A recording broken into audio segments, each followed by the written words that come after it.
Did you know that just a short while ago in human history, the whole world believed that the world was flat? Yeah, true. It dictated people's behavior. That assumption, that belief dictated the behavior. Nobody moved far away from what they know. They stayed put, they didn't want to take any risk. One small, minor detail was revealed, that the earth, as a matter of fact, is round. And guess what happened? Human advancement happened on a massive scale. People started traversing the planet. They established trade routes. They started trading spices, the spice route. Technology developed overnight. And human history changed because of the correction of a false assumption. We're all suffering from assumptions and beliefs. And not all those assumptions and beliefs that we hold dear are actually necessarily correct. Yet, our behavior is dictated on a consistent basis by what we believe. So, for instance, we all believe something about ourselves, which might be correct or not correct. We all believe or have an assumption about how other people see us. We have an assumption about how they would us would like to see them. And then lastly, we have an assumption about how do I communicate the message over to people so they can see me in the light that I'd like them to see me. The point about this is the fact that every single one of us we're here, from the managing director, the CEO, the chairperson, the sales agent, the rental agent, the Uber consultant, the bridging finance consultant from Rudell, the conveyancing attorneys from Dykes Van Heeren, the people from private property and ABSA, every single one of us are continually trying to influence people's behavior. You know why we're trying to influence people's behavior? Because we want them to follow us. We want them to believe us. We want them to buy our product. We want them to recommend us. So there's a great benefit for us if we could influence people's behavior. Now, I've got good news and bad news for you. There are only two ways to influence human behavior. Number one is through manipulation, or the second one, through inspiration. And today you would have heard a lot of examples already and the difference between the two. I'm going to spend literally 1 minute on manipulation because we know it so well. And the rest of the talk is all going to be about inspiration. And here's the thing. Manipulation we know really well. Although it's an ugly word, we're subject to it all the time. As a matter of fact, we use it as a method in influencing human behavior all the time. So we influence through manipulation through things such as discounts. If you think about the marketplace, price, specials, rewards programs. You think about new innovations, the next new flashy tool that comes out, the new phone. It pretty much does what the previous one has done. However, because it's new and it's something different, we'll take it on board. In other words, our behavior is influenced through manipulation. Here's something new for you. Take it. Look how beautiful it is. It's shiny. Take it on board. We have aspirational demands that we're being manipulated on, such as, when I have a six-pack in 6 weeks, follow my program. You'll have the washboard stomach of Dennis Hamer. It's very simple. We think about something as, do you want to lose 10 kgs in weight? Follow my diet, buy my pills, participate in my program, join my gym. And so we are being manipulated virtually all the time without us even knowing it. And we do the same. When we drop commission to close a deal, it's nothing else than manipulation. We are trying to move people's behavior to fit in what we want from them. Hence, we manipulate. As a matter of fact, the last one I want to mention is fear. Us as a generation sitting in here have actually all been brought up on fear. Think about it this way. I remember when I was a chocolate kid, like 6, maybe 5, 4 years old, we used to live on a farm. And obviously pitch dark at night, just like with Eskom load shedding, no difference. I'm pretty much accustomed to that. But what would happen is friends would come over and visit the neighbors. And people would have candles and lamps in their house long before there was electricity on those kind of farms. Yeah, I know. Born in 1964, it sounds terrible, but electricity is quite a new invention. Hence, the people would come and visit, and so us children will all be bathed, and you got your pajamas on, those flannels, you guys remember those? And then as the people would leave and go out to their car, we would all trudge along, and then the children start running up and down the dirt road. You guys know how this worked?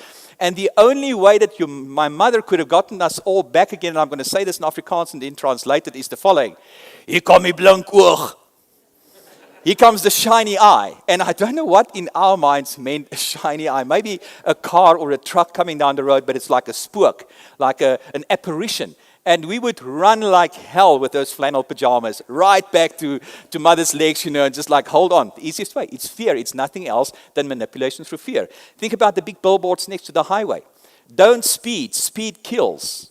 And then all the photographs of the wrecks and the dead people and what have you. Don't use drugs. It's going to fry your brain. And then the photographs of a fried brain. Don't smoke.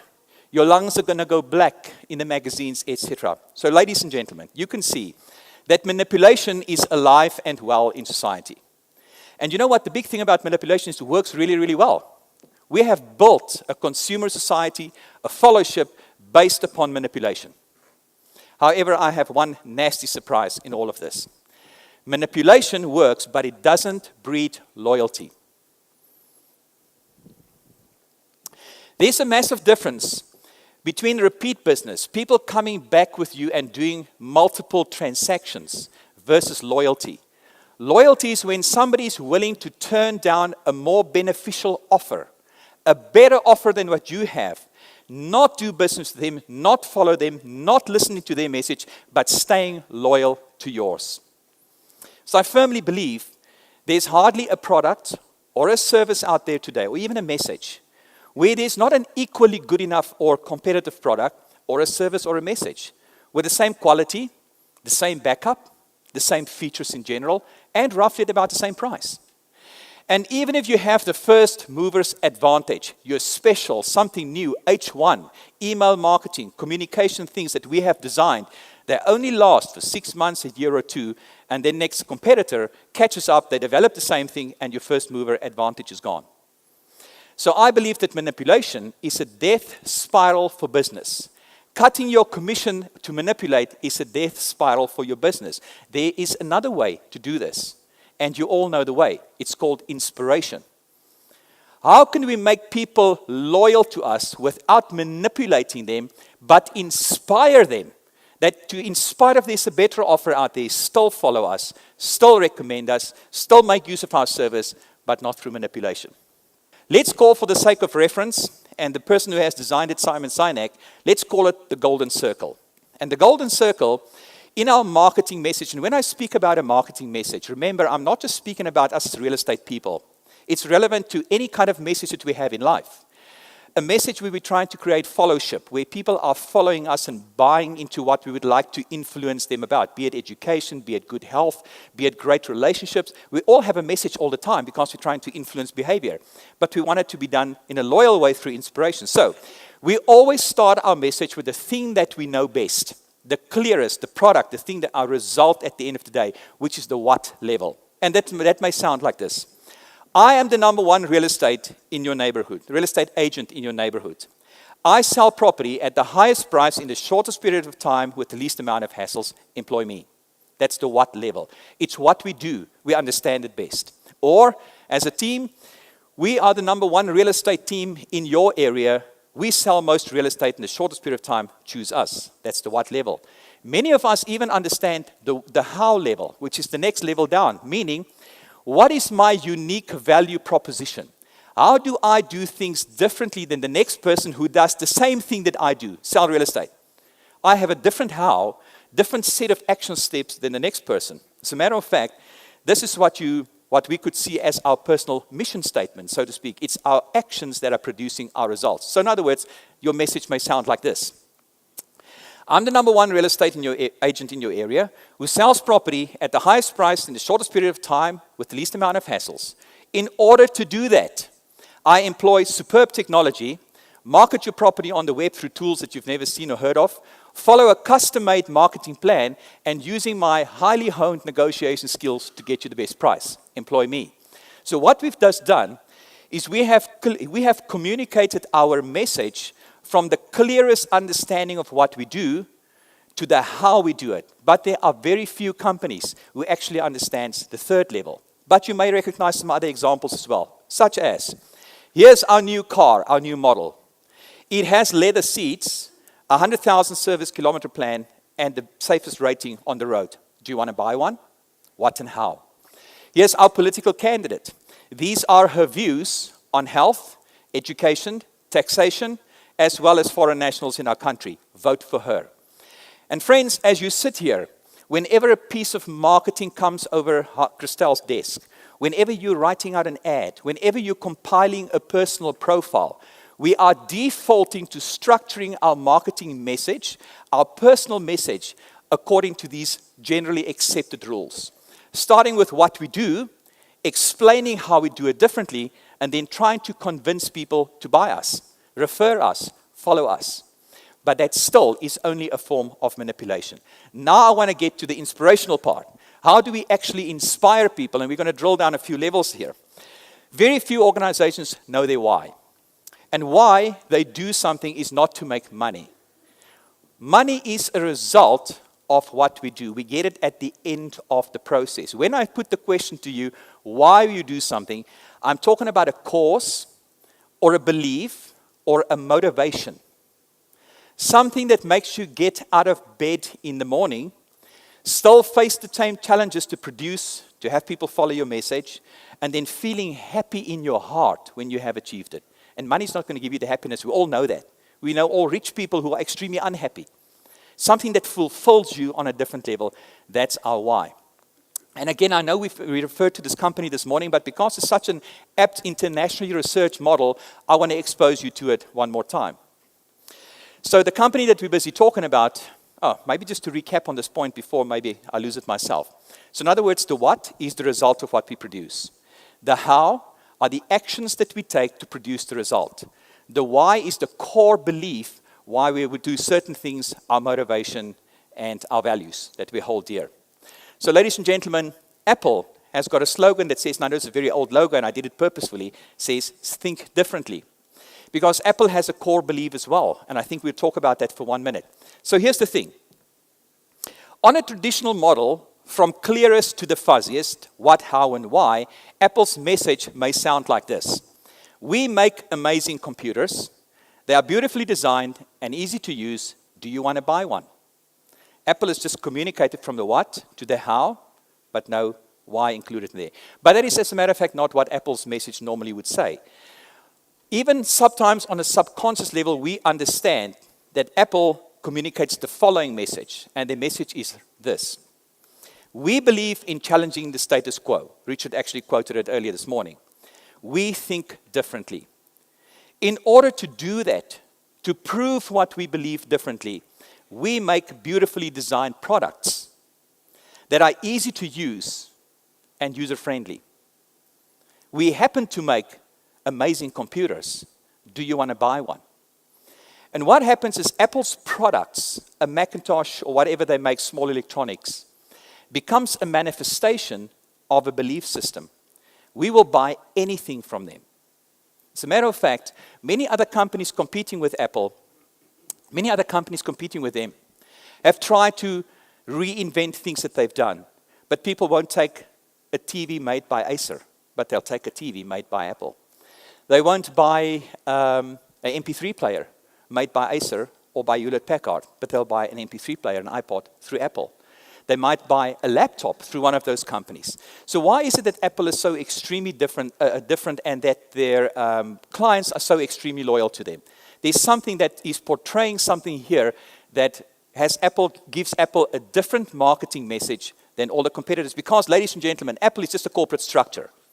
Just like everybody else, like Acer, Hewlett-Packard, like Toshiba, etc., they have access to money, the media, technology, and they all make computers.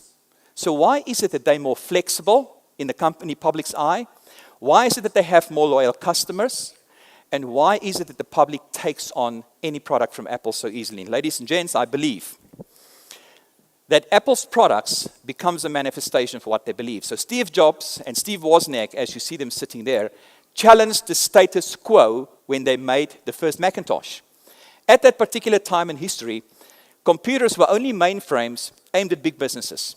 And the language that you can communicate with a computer was intricate programming language. You needed special people to deal with a computer. And those companies that made mainframes at the time believed that big business was their only client, but not Apple. They said, we think differently. We want to challenge the status quo. We believe that there should be a computer in every home, that an individual sitting at home must have the same computing power and ability as a big corporation. Why not? that will change our lives. And so they set about, and here's how they differentiated. Here's how their why manifested in a result or a what that really made the public buy into that. They made a computer with a graphical interface, a keyboard that worked with language. So now anybody who could spell could use a computer. So what we see is that every single thing that they do is in line with the core belief system. We are going to challenge the status quo out there. We're going to bring about change. And the way we do it is to make our products easy to use, beautifully designed. We happen to make great Macintoshes, iPods, etc., etc. Do you want to buy one? Even in music, here we go. Music used to be an activity that you only could do at home. Who lived in those times? Hands up. You had a big stereo player. Don't be shy. Hands up high. Me too, me too. Big stereo in the lounge. And so you would come home and you take out those long plays out of their sleeve, Charles Jacoby, Virginia Lee, Jim Reeves. Okay, all right, okay, hands up who listened to those things just a moment, apart from me, I see a few people here from the East Rand, from the West Rand as well. You'll see there are no Cape Town or Durbanites. Those oaks only listen to Pink Floyd and, things like that. But as us farm children, we listen to all those things that your grandmother and grandfather used to listen to. And so you pulled a poof out, and if anybody to listen to music, you had to go to the lounge. Is that a fact? Yes. So, some change happened. Sony Walkman, 1979, came out. And they started changing it. Now you could carry a lot of tapes with you, but you were still limited to the amount of music that you could carry. So then the MP3 technology was developed, meaning that music were digitally compressed, and now you could carry a large volume of music with you wherever you go. And the company who was best suited to bring the first MP3 player out was actually Creative Sound Blasters. Now for the techies here among us, they will know that Creative Sound Blasters are the oaks who installed the sound cards in personal computers. So they had massive leading knowledge about MP3 technology and the whole lot.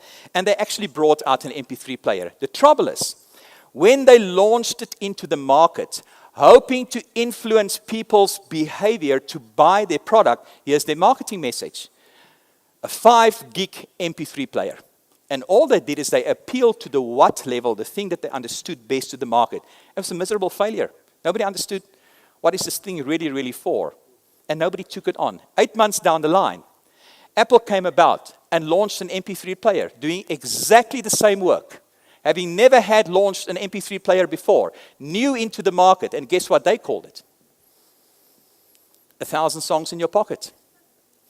And suddenly, everybody who heard the message understood why we wanted it. Because it's going to change my lifestyle. I can now do different things. We had a clear why as to what we're going to do. As we're thinking, when we compile our personal profiles, when we compile that advertising on a property, when we're writing out that web ad, when we're sitting in front of the seller, there are 3 ways of communicating with them. We can start either with the what, the thing we know best, I sell real estate, and make it all about that. Or we can start with the why level. Understanding what is our core belief, our core value, our core motivation. And the moment people buy into that, we're creating loyalty through inspiration. So what I'm saying to you is that Apple inspires people to make purchase decisions with them. They don't manipulate. Have you ever bought an Apple product at a discount price? It doesn't exist. Apple do not discount their products. Do you guys agree with that? Is that true? I see nods all over. Because they don't need to manipulate through price or discount or reward schemes. They charge whatever they charge. But people are inspired by Apple's innovation and the reason why they do things, because their products are manifestations of a core belief. And as Harcourts, I believe we have to get to that level of communicating with our clients because it's basic human nature. I'm going to explain it to you. So, I have a challenge for you. If you've got a piece of paper in front of you, I'm going to ask you 3 questions. I'm going to give you literally 15 seconds to write down your answer. It's a gut feeling you've got to have about this, okay? What do you believe is it that you do? What do you get paid for at the end of the month or at the end of an interaction? What's your result? And your results may be while you're writing. I sell and market real estate. When I do that, I get paid. As the CEO, I am building a national brand or an international brand in South Africa, having a large footprint and generating an income. As a mortgage originator, Uma here in the room, you might be, your what might be, we originate mortgages on loans. As a bridging consultant for Rodell here in the room, as a conveyancing attorney, their messages may sound like this. We lend money to people who need it in order to effect a transfer. That might be Rodell's. What? Dykes van Heerden, here in the room with us. We transfer people's property. When we do that, we get paid. That's simple as that. Now the question that I'm asking you, the second question is, how do you do it? Or how do you do it differently? What's your how or your unique value proposition? For an agent, I'm doing it through superior technology, custom-made marketing plans, and high negotiation skills. I can produce that result. For Dykes van Heerden, it would be us. We do it differently because we provide a service where our consultants, paralegals, will drive out to the seller and sign documents. For instance, that would be one of their hows, one of their action steps. For Rodell, it's 24-hour turnaround time. You apply for us, we're different because we give you an answer within 24 hours. Do you have that loan? That's our how. Everybody good? As a sales agent or rental agent, I inspect properties, keeping proper record, qualify tenants really, really well, and place them and provide the best service. Maybe that's your how. Last question. What is your core belief that you do these things for? Why do you do that? In other words, what do you believe about relationships? What do you believe about customer service? What do you believe about values? What do you believe about money, possibly? That why, that motivation, that cause. Can you jot that down for me, please? And you'll be happy to know I'm not going to ask for anybody to volunteer. In order to inspire people and create loyalty, we got to have a why. And I'm going to explain it to you in a minute. I'm going to prove it to you, beyond the shadow of a doubt, I hope. So, ladies and gentlemen, the importance of this why is actually found in a fairly basic human need. And I'm going to read you a little poem that you might know. Who's heard of Dr. Seuss and the Sneetches? You guys are pretty shy today. You're not too sure if this is going to give your age away, your intellectual capacity, your IQ, whatever it might be. Normally by this time you'd have thrown underwear at least. Here's the poem. Now the star-belly Sneetches had bellies with stars. The plain belly Sneetches had none upon theirs. Those stars weren't so big, they were really so small. You might think such a thing wouldn't matter at all. Then quickly Sylvester McMonkey McBean put together a very peculiar machine. And he said, you want stars like a star-belly Sneetch? My friends, you can have them for $3 each. Who's heard that one before? Friends, Dr. Seuss in 1961, in this little fable, this little story, addresses something very basic that each and everyone sitting in this room, and by the mere fact that you're sitting here, proves the point. The need to belong. The need to be part of a community. Because when we belong, we feel safe and we feel secure. And I'll explain it to you like this. It's not rational. It's constant across all different cultures. As a matter of fact, the mere fact that people speak a specific language, belong to a particular culture, live in a specific nation, wear particular kind of clothing, live in a specific neighborhood, wanting to upgrade from one neighborhood to the next neighborhood. They want to belong to a different community. It's that feeling that we get when we feel safe and connected, when we feel like we belong. It's part of a community. And when I speak about a community, it could be 3 people. It could be your local team or office. It could be your soccer club. It could be Harcourts as a big company as such. We have different kinds of communities in our life. And there's a need for belonging with each and every one of them. And we find those common values and beliefs. As a matter of fact, I'll explain it to you like this. A community, when we feel safe and connected, is when we are surrounded with people who believe what we believe and who share the same set of values. Then you are in a community. Then you are surrounded by people who belong and who believe what you believe. Then you feel safe, secure, and protected. So your local team, your local office, Harcourts, the reason why you're here, why you're wearing that uniform is because you feel you belong. What do you think? I see nods all over. Yes, it's dawning upon you. Wonderful. Folks, I believe that when an organization or a person is very adept in communicating their why or motivation clearly, like Apple would, we hold those values and beliefs that is manifested in certain symbols very dear. And we will go through great lengths to have them and to be associated with those symbols and beliefs. Let me give you a practical example. When we talk about a symbol, this is a symbol. It shows you where I belong and what I stand for. You know, if I wear this, I subscribe to 4 values, don't you? It's a symbol. It's not just corporate wear. It says something about my belonging to a specific community. If you drive a specific car, if you live in a specific neighborhood, if you have specific brands of clothing or a watch, it shows a sense of belonging. And whoever does the same things, look at you and they identify it and say, you are like me. It's when we are in foreign and threatening circumstances that we start looking for those symbols and say, who else here is like me? So I can get them close to me and I can feel safe and protected. And I know we're thinking from a modern day example, why does all protection? I have insurance. Just remember that the human species is quite a few years old. And in this process that we've gone through, we were hunters and gatherers at one stage. And we depended upon communities to do that. So ladies and gentlemen, we will go through great lengths to keep on being associated with those brands through their symbols and values that we share in common with them. Because it gives us kinship. It makes us belong and we identify those people. So I want to play you a very short video clip. Some of you might have one.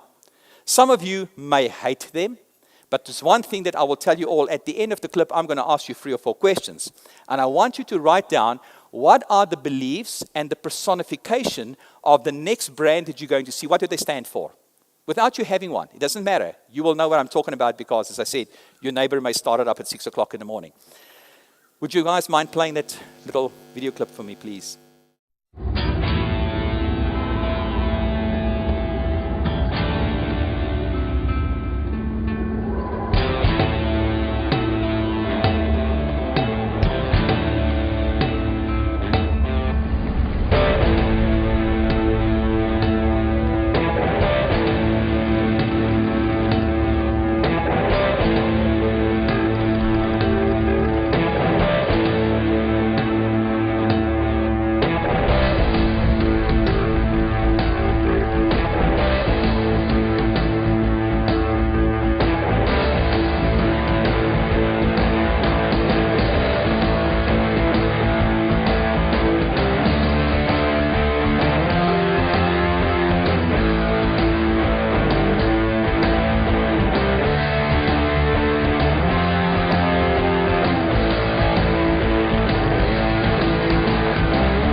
Now, I know that Craig and Lisa are avid Harley people. Who else here in the room?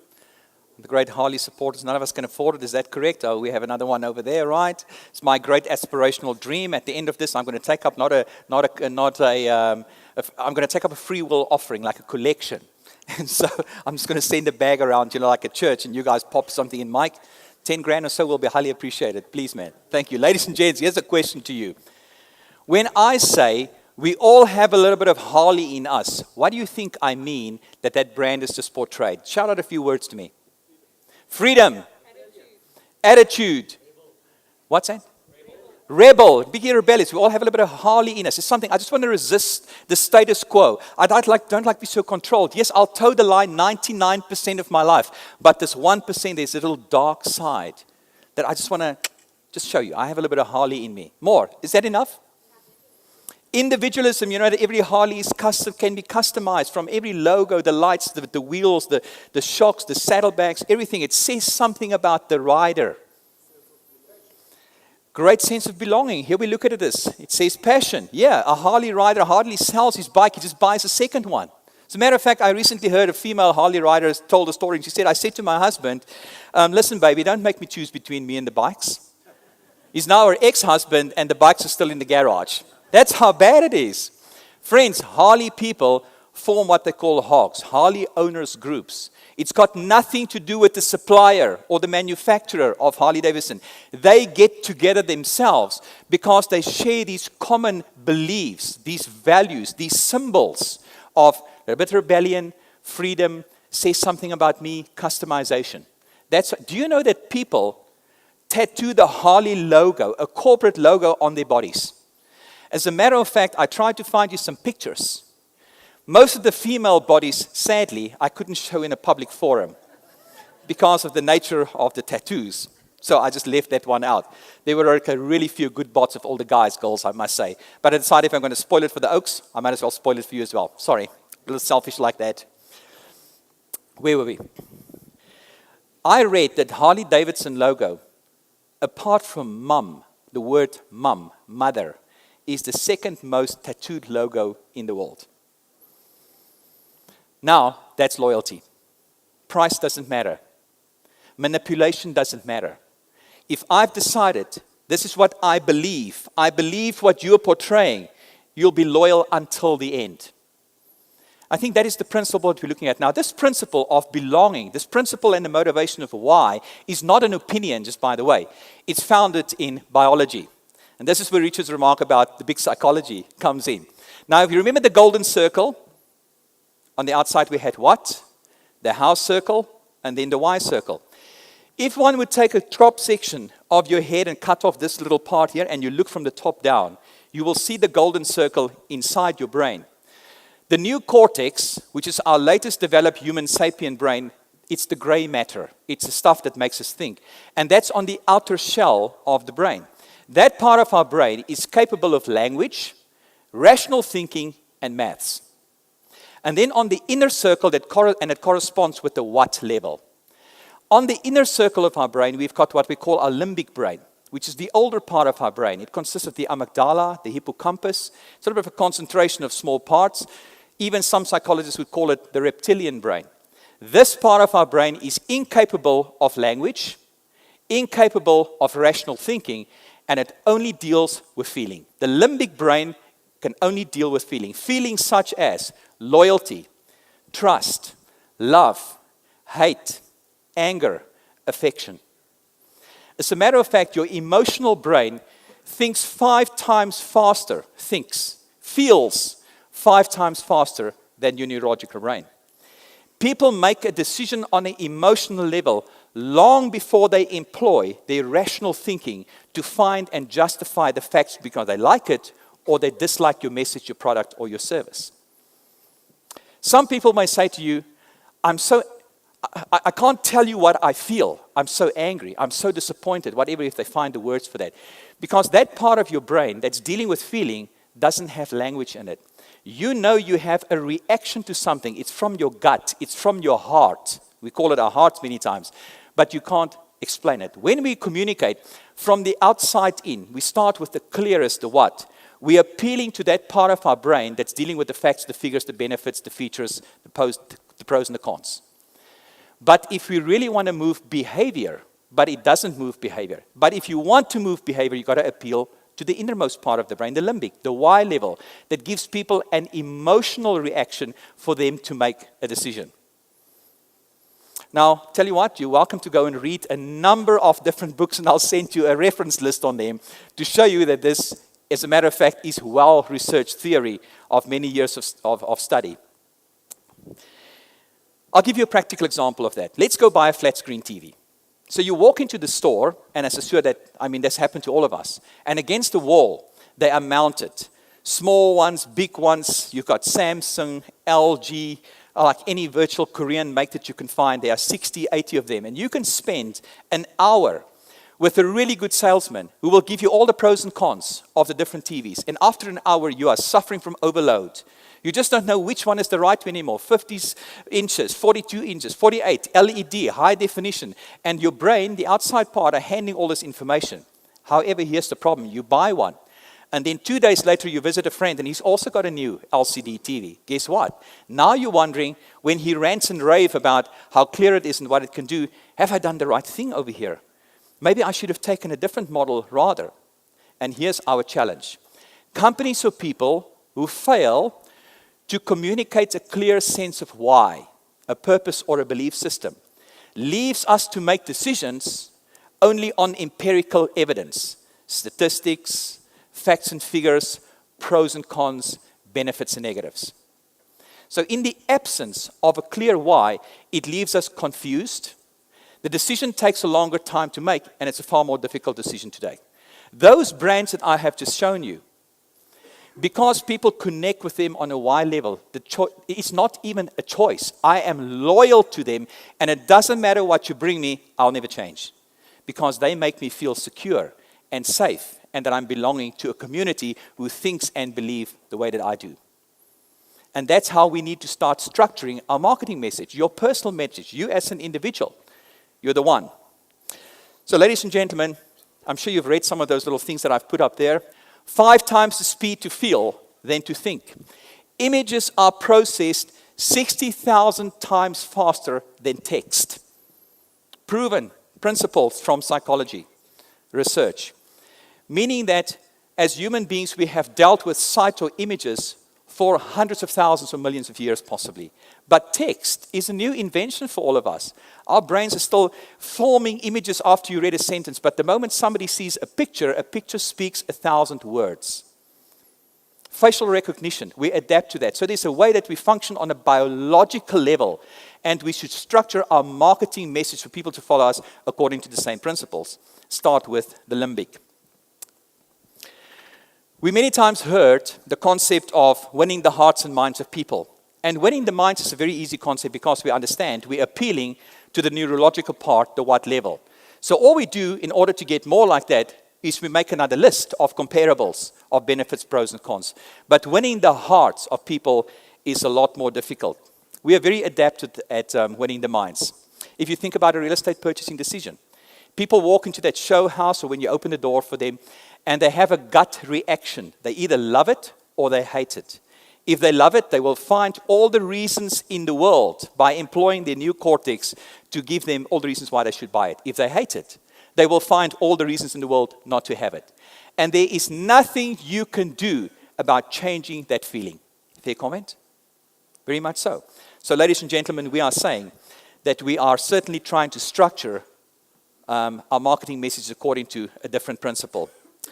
I firmly believe that when people are looking at a product or a service, or that when they're looking at you, they are asking themselves inherently the following question, which is, should I be comparing futures from a mindset, or is this product saying something about me? And here's a practical example for you. When somebody sits at the airport in the mug and bean, and they open that Apple Mac, and the apple starts glowing in the screen, have you ever seen any one of them tape it up? Hiding it? No, it's a symbol. It's a symbol that identifies other people with them, and they know I'm in community. I've got one, you've got one, we all have one, we belong together, we share the same kind of belief systems. When a person buys that Harley, have you ever heard them taking the bafflers out to not wake up the neighbors in the morning? No, because that sound is a symbol of belonging, of kinship, and of community. And if I believe something and you believe the same, I'm feeling safe, secure, and connected. Hence, I have trust, and therefore I have loyalty in our relationship. If you look at those brands, who here wears a tag? Come on, Richard, put your hand up. Okay, it's a few people. You're sitting at a dinner table, and as people put their hands on the table, you immediately identify the tag. Is that right? And yet, here in your subconscious level, there's a connection with them that could be even incidental. A possibility to open up a conversation with that person. Maybe hearing that accent or that language in a different city. You're standing there in the queue trying to buy a ticket for the tube in London, and then you hear the following words spoken around you. Hey, nee, Jay, I'd rather put that thing down, man. When we get back to Cape Town, Mom's going to kick your ass like from here to heaven. You can't do that. And you say, oh my goodness, you guys are from Cape Town. I'm from Sandton. It's so nice to meet you. Wonderful. We're from South Africa. And you don't have anything in common with them at that point. Yet, language and these symbols become something that makes us feel safe and secure in threatening or foreign circumstances. And we will pay any price in order to belong to that, for that feeling of safety and security. Because, ladies and gentlemen, people take these things and those symbols, values, and beliefs for themselves. It's not about you. It's not about just the quality of the watch. It says something about them when they choose it. So strictly speaking, we're in it for themselves. We belong to something exclusive. Here's a promise. Here's a belief that you all know. We've spoken about it today. We've spoken about it the whole day. But I thought it's a really great time to bring it in here. Everyone that is touched by the Harcourts organization in any way must be better off for that connection. Who's heard that before? That's a belief. However, it's an intangible. It's just a belief. How will people know what we believe unless they can see it in our actions? And this is what Apple does. They believe something, but what they produce, their what, is a manifestation of what they believe. So, here's the question to you, ladies and gentlemen. All our actions produced in Harcourts based upon a belief like that is saying something to the people that are associating with us. So if I'm looking for that symbol that shows what I'm believing so that you can associate with me and feel safe and secure, guess what is one of the symbols that we identify with? It's this that I explained before, and I don't want to go into that again. What would be another symbol for us? We spoke about this all day long, the Harcourts promise. The Harcourts promise is a symbol. It's a manifestation of a belief system that makes people connect with us. It's the way that we're delivering what we believe in a practical fashion. The moment there's a disconnect between what we believe and what we do, the next thing that happens is mistrust sets in. Maybe I should watch my back. You're not who you seem you are. I thought we believed the same things. But what you do now, or what you're saying to me, disproves my initial summary or inclination about you. Distrust set in, and there's a breakdown in loyalty. There's another way that we're taking this why and we deliver it through the how. And that is through these values, which says, our product would be as we sell and market real estate. The way we do it is through superior technology, custom-made marketing plans, upskilling in terms of negotiation, and we do that according to putting people first, doing the right thing, being courageous, and having fun and laughter. We believe that everybody that is touched by the Harcourts organization must be better off for that connection. So we reverse that order. And the values fit in to prove what we believe as long as we act them. So everybody with me, we're on the same page. You're out there still, Harcourts? We have got exactly 10 minutes left, and you will be listening to a very next exciting speaker. So, ladies and gentlemen, we are at the point where we said, our natural tendency, our assumption, our belief is to communicate from the outside inwards, from the clearest to the fuzziest, from the what to the why, if we understand the why. The reason that we are trying to change that is in order to identify our why so people can feel safe and secure because they belong to the things that we see. We said the reason for that is founded in biology. It's the way that our initial responses is an emotional response, and it can only connect on a belief level and not a rational thinking level. That only comes later when the emotional decision to buy you your message or to follow you your product has been made already. We said that Harcourts is a brilliant company to portray what we're talking about because we've got a core belief, we got house, and we've got a beautiful product and service that we deliver at the same time. So I want to show you a person that started with a strong why. It was the 28th of August, 1963.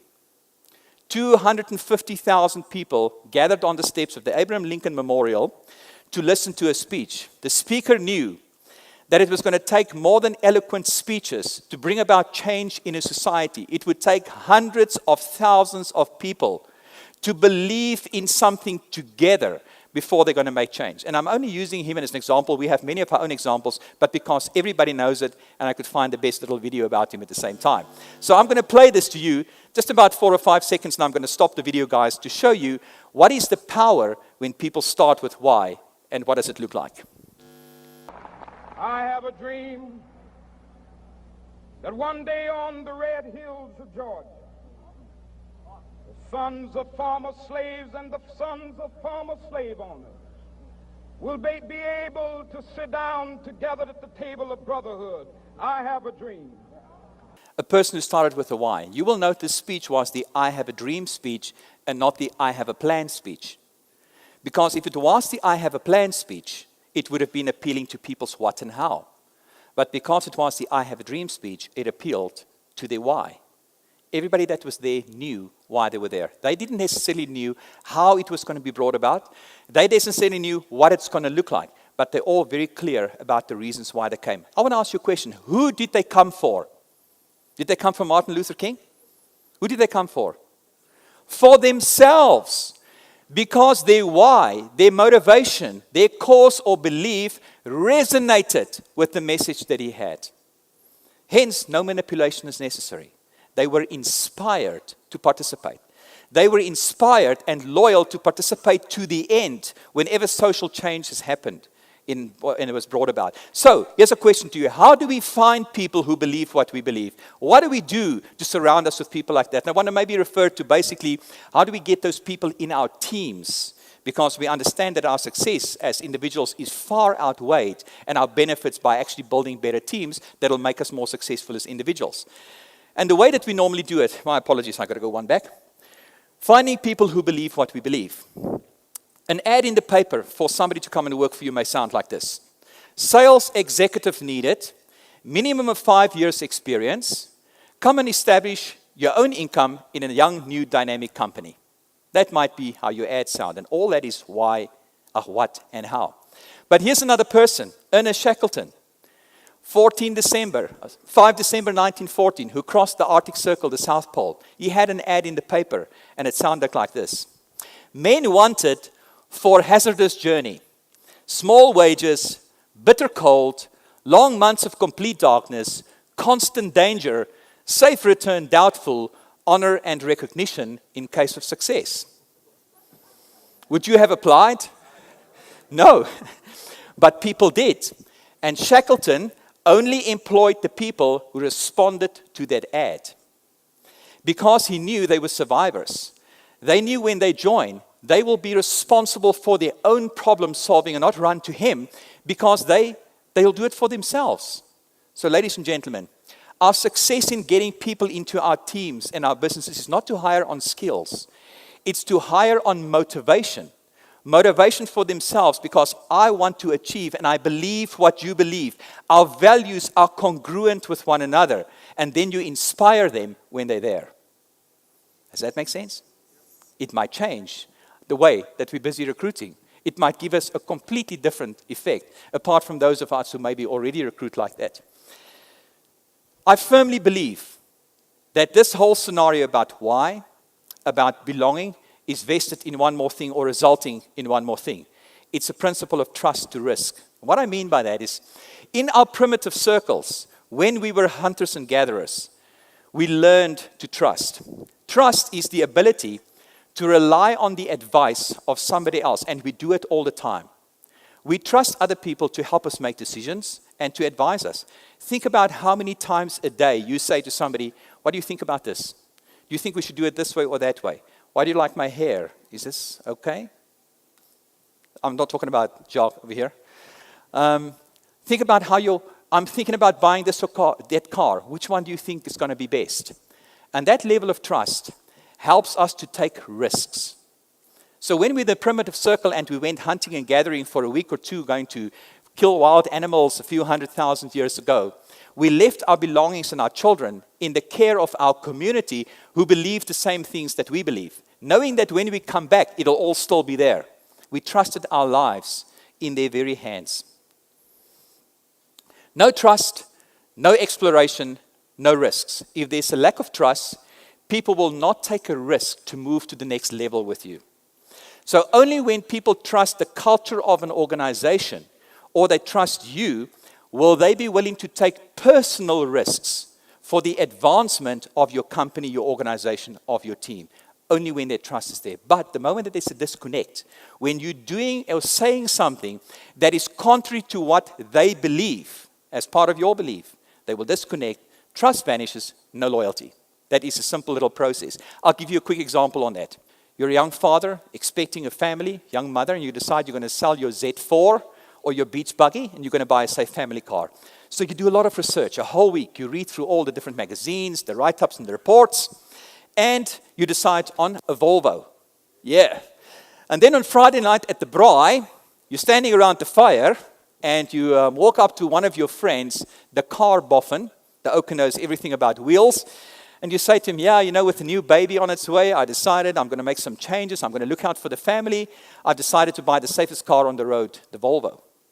And even casually, he takes over the boerewors and he turns it one time and he says, why would you want to do that? We all know Mercedes is the safest car on the road. And in that moment, you can do one of three things. You can either go and buy the Mercedes. You can go and redo all the research and say, am I making the right decision here? Or you're going to buy the Volvo, and from that point on forward, just wondering, have I made the right decision? Every time you see a Mercedes, you're going to wonder, maybe I should have bought the Mercedes rather. Isn't that the safest car on the road? And that is what trust and taking risks means to us. Because, ladies and gentlemen, here's the thing, that a trusted recommendation can outshine a multi-million-dollar or rand marketing campaign. We, as a matter of fact, people in this room are building businesses on this principle. Do you understand why leverage and referral and recommendation is so important? It's part of our human makeup. It's part of our sense of belonging. It's part of our biology. It's the way that we structured up here to trust a recommendation. The question is, should Mercedes and Volvo speak to all the mothers or fathers, or should they just speak to the influencers in the group, the car boffins? Because we don't listen to them anyway, we rather ask for a recommendation. So how do we get, our question could be, how do we get enough influencers to talk about us so we can get a movement in our marketing, so we can get a group of people following us? As a matter of fact, getting to this tipping point where we have enough people talking about us actually has a name. It looks like this. It's called The Diffusion of Innovation. It's a book written by Everett Rogers in 1962 already. And what it talks about is how does new technologies and ideas spread throughout society? Because not everybody believes your story. We've seen it with the MP3 players, for instance. So what we have is 2.5% of our population are the innovators. Alexander Graham Bell, Martin Luther King, Dr. Christian Barnard, people like that, Mike Green, coming forward with great new ideas that change the course of the world, so to speak. They're the innovators. They're in the absolute minority. They think differently. Then we have the second group of people, which we call our early adopters. Those are the people who trust their gut. They just know this is the right thing. I can't explain to you why I feel that way. They are the people who are willing to take some risk. They're willing to pay more money. They'll stand in the queue to buy a flat screen TV for 6 hours, or maybe the first iPhone that came out, the first touchscreen, away from the rotary phones. They'll be there first, and they'll wait throughout the night for the doors to open for them to have it, because they are the early adopters. They are the visionaries. They want to get ahead. They'll pay more. Although they can walk into that shop a week later and buy it off the shelf, they'd rather stand in the queue to have it. They are the people who are your crazy supporters. They love you. They see what you're in for. If you are the visionary in your business, they are the 20% who support you on the Pareto principle. And it's actually 13.5% according to this table. Then what we have is the pragmatist. The next 34% of our population, because somebody else has tried it out and recommended it, they're willing to take the risk. I don't have to risk it. Somebody is watching my back. I'm feeling safe and like I'm belonging, and I want that product because I want to belong to this community. And they're the pragmatists. They're sticking with the herd. And only then does our message, our product, or our service take a foothold in the market, and it gets market share or momentum. It doesn't matter if that's 100 people in your market or 1,000, or it's a worldwide population for Apple or whatever. Then we have the late majority, the next 34%, who says, wait. Everybody's tried this thing. We're being left behind. Let's hold on. Life is moving forward. Then they make a decision. And then, unfortunately, lastly, you've got the laggards, the skeptics. They just say, this is never going to work. I don't trust this. I'm sure it's the Antichrist. The mark of the beast must be on it, 666 somewhere. Just go read it carefully. And they will never change unless their product goes out of service or they don't make it anymore. It's just not available. Begrudgingly, they will make a change. And you will obviously take about 20 years to train them on the new scenario. Ladies and gentlemen, if you have a look at the diffusion of innovation, let me give you a practical example of this.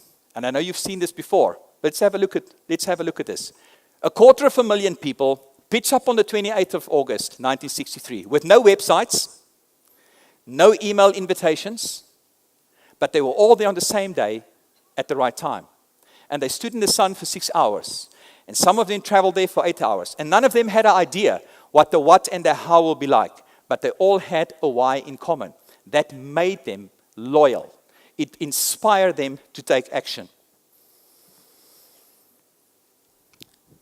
They all had the same dream as Martin Luther King at that particular time. So Martin Luther King is the visionary. He had the message that changed society in his time and his world. The early adopters, the visionaries, were the ones who trusted their gut and believed the same stuff. And they started telling everybody what they believe and how society can change and how it'll be a better place. They were the ones spreading the message. And so the early majority starts dribbling in together on that day in that crowd. And that's the same picture for what you do in real estate, what we do as a brand, what we do as Harcourts. We have our raving fans, our visionaries, after this has been developed, who goes out there, spread the word, recommend you. These are the people, those visionaries, those early adopters, the 13.5, 20% on the Burrito principle, that will recommend you on their own volition, as long as you start with why. Because what doesn't work for them?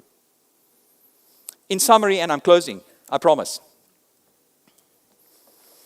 So now that we understand, in order to get people to follow us, recommend us, buy into us, and influence their behavior, manipulation will only go that far.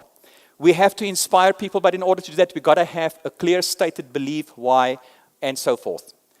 We have to reconstruct our messages. Whenever you sit down, you write that profile or the ad or the web. Re-look when you've written and saying, where have I started? Have I started with the what? Let me reconstruct it to start with a belief system. What we're saying is, let's aim for the gut. Let's not make our customers, our friends, and our people that support us calculate. Let's make them feel. Because it's based upon how they feel about us, based upon how they feel about our service, our promises, that they will actually find the reasons to support us and follow us. And then lastly, create loyalty with your early adopters. When you hear that course about leverage marketing and how should I work my database for those people, separate those people. Get your early majority out, your raving fans, the visionaries in your business that will recommend you by themselves. You don't have to even pay them. They do it for themselves because they love you, they support you, they believe what you believe. They feel safe and secure when they're with you. They will win over the early majority for you. So let's not aim at the whole market. Let's aim at that really believes what we believe.